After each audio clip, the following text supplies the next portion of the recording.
Here, Chuck Rocha is the fellow at the Center for National Policy and the president of Solidarity Strategies.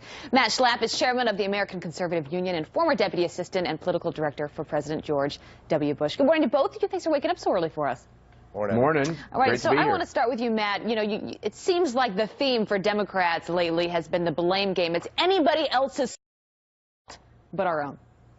Yeah, and I just love Nancy Pelosi bringing up these what she calls unfunded wars when intelligence reports have been widely reported that that the Taliban decided not to attack America again because of the war in Afghanistan.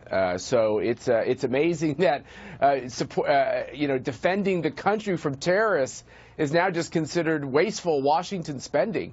And at what point will the Democrats get to the point where they take responsibility for their own actions? In the last 8 years, President Obama has added more to the federal debt than any president in the history of the country.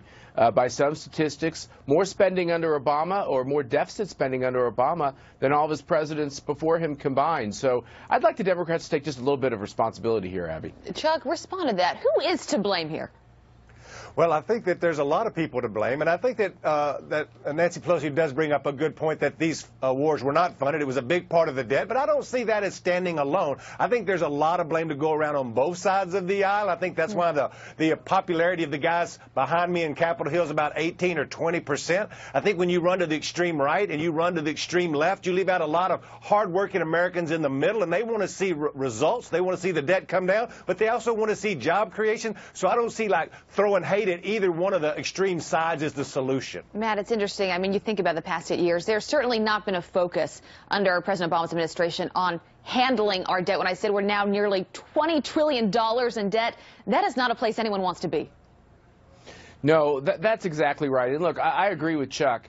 It's not like Republicans have clean hands here. One of the big mistakes we've made under the Obama administration is that actually John Boehner and now Paul Ryan and Mitch McConnell, they've done a pretty good job with the tiny little sliver of spending that's called discretionary spending, which is what you all have to cover when government's getting shut down and there's not a budget deal. But the 90% of government that matters, which is about these entitlements, we actually spend very, very little time talking about. I think as we get into the repeal of Obamacare and we start talking about Medicare and Medicaid, we could move to a conversation about Social Security. If we don't solve these problems, these programs won't be around. And if the debt keeps growing, we'll have no future. I think we can all agree on that one. Chuck Rocha and Matt Schlapp, thanks for being with us this morning. Good to see you both. Thanks. Thank you.